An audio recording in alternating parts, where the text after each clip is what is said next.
La plongée se déroulait sans accroc, une progression silencieuse et méthodique vers la silhouette fantomatique du Titanic. Puis, à 10h47, le silence. Non pas le silence apaisant des profondeurs, mais un silence brutal, celui des communications coupées. Les pings réguliers cessèrent, comme si les abysses avaient brusquement avalé le submersible. À la surface, l'équipage du Polar Prince fut saisi par une angoisse glaciale. Le Titan était en retard, et le pressentiment d'une catastrophe imminente commença à se propager. Une course contre la montre s'engagea alors.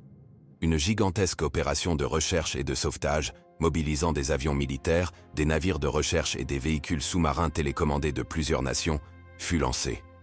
Le monde entier retint son souffle, les yeux rivés sur les nouvelles, s'accrochant à l'espoir que les 5 passagers étaient encore en vie, peut-être à la dérive, leurs précieuses réserves d'oxygène s'amenuisant à chaque minute. Pendant 4 jours interminables, la tension fut insoutenable. Des bruits de coups furent détectés par sonar, ravivant une étincelle d'espoir.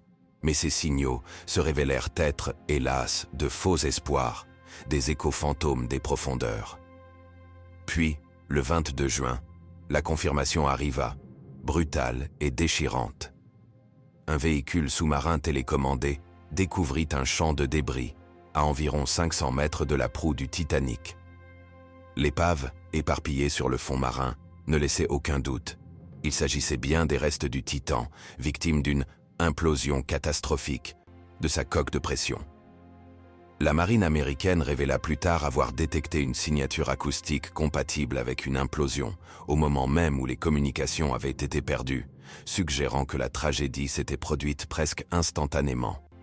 La cause: une faille structurelle de la coque composite du submersible, probablement due aux pressions colossales des profondeurs qui ont révélé des faiblesses ou des dommages accumulés lors des plongées précédentes.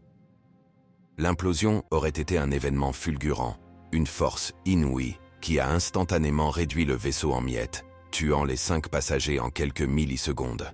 Le drame du Titan d'OceanGate est devenu bien plus qu'une simple tragédie sous-marine.